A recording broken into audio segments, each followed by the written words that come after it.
What's up, guys? Welcome back to the channel. Today's video we're going to be talking about food plot screening cover. If you guys are new to the channel, please be sure to subscribe. There's a link down below. You guys can subscribe to the channel.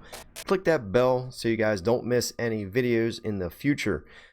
Food plot screening. We have planted Egyptian wheat for many years now. I love planting Egyptian wheat. Depending on your goals, if you want to plant a perennial or a annuals only grow for one season, die off. A perennial, you can use perennial screening. You can use switchgrass. I've personally never used or planted switchgrass, but you can plant that. I know people that do it. I personally like to plant an annual screen, which I rely on Egyptian wheat. There is many different varieties of Egyptian wheat. You have hybrids and everything like that. Typically, Egyptian wheat you can get to grow anywhere from 8 to about 12 to even 15 feet tall. Last year, we actually got it to grow somewhere in between about 12 to 14 feet. Previous year, we had them as tall as 15 feet. Just depends on the nutrients in the soil, the correct growing conditions, rain, fall, all that good stuff. But if you're planting screening, as far as you can screen off a road to prevent your neighbors from seeing into your property, what I personally use it for is to divide food plots. I'll play a bunch of footage on the screen here, but you guys can see. But I like to separate food plots, and I like to take that wall and cut access points into it, to where when the deer are, say, coming out of their bedding area, right, and they come into the food plot and they can't see beyond that wall, so the deer actually has to walk along that wall to get to that open area that you cut out through there to see what's on the other side. And they will do this especially during the rut because they're in search of a doe, right? So they can't see on the other side of that wall. So if you are able to position your tree stand along these cutouts that you created, you can do it with a, plant it straight through and then just come back in several weeks later, or, a month or so before the season, and you can just weed whack it an open area, cut out through the Egyptian wheat anywhere from, 3, 4, 5 feet wide. That way, when that deer comes out, they get to that point and they have to actually look into what's on the other side, and that could give you a nice 20-30 yard bow shot. Position your stand or cut the Egyptian wheat down whatever you feel comfortable with as far as bow range, gun range, whatever it is that your weapon of choice.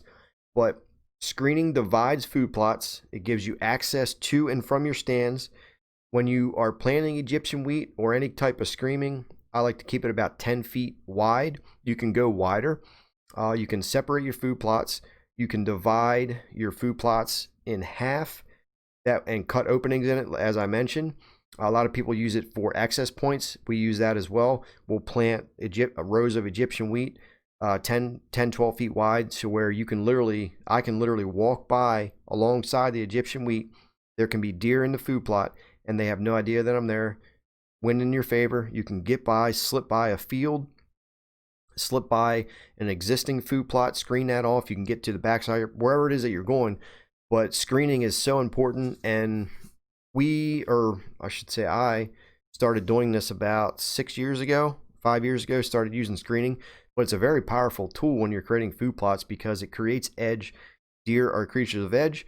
I actually like putting, if you have a woods line and you're creating a food plot in that field, I like to leave a edge of just weeds and browse, forbs, and even like a strip of goldenrod. Because when deer are coming out of that hardwoods and they get up to that edge that you left there of browse, it kind of gives them a little sense of security, and it kind of hems them up right there for a couple minutes in that browse before they actually step out into the big field.